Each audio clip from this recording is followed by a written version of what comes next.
Here is a new and updated understanding of the phrase that Jesus used.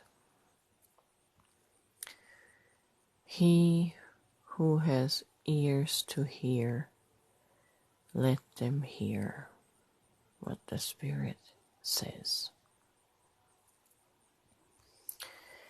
Everybody has ears, physical ears, so that's not what that is referring to. But to have the ears to hear,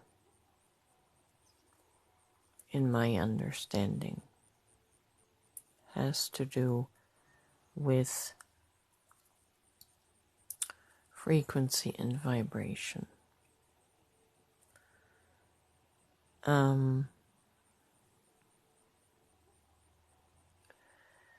And to hear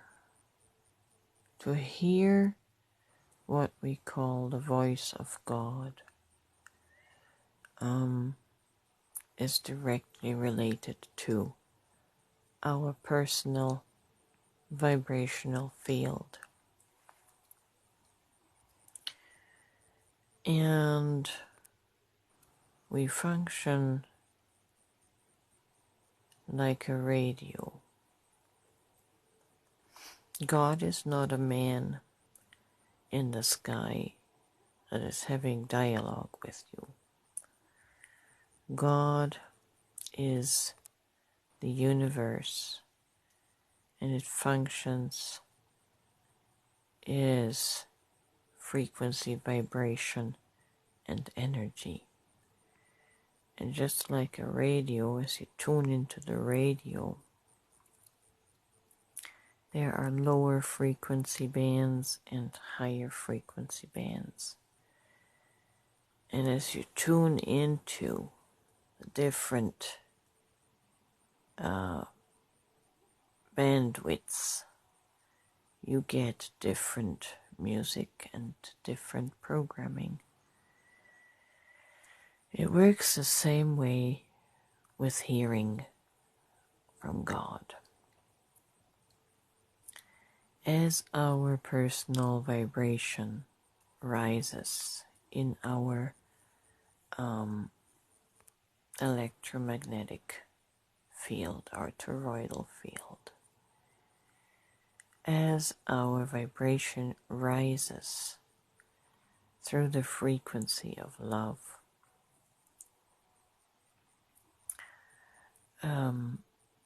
we are able to hear different truths, different understanding, different consciousness. When we are in a frequency of anger and fear, those are some of the lowest frequencies on the spectrum. We're not going to hear any bright message. We're not going to hear anything uplifting, anything that would open our spirit. But the more we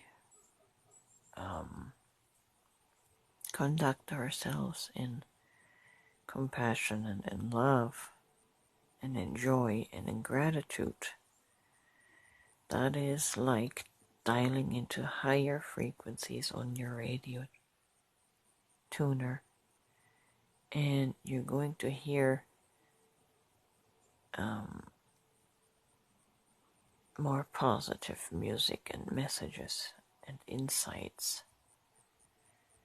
So personal vibration and frequency is directly related to quote-unquote hearing God. If we're always down in the negative aspects, or what the Bible calls the fruits of the flesh,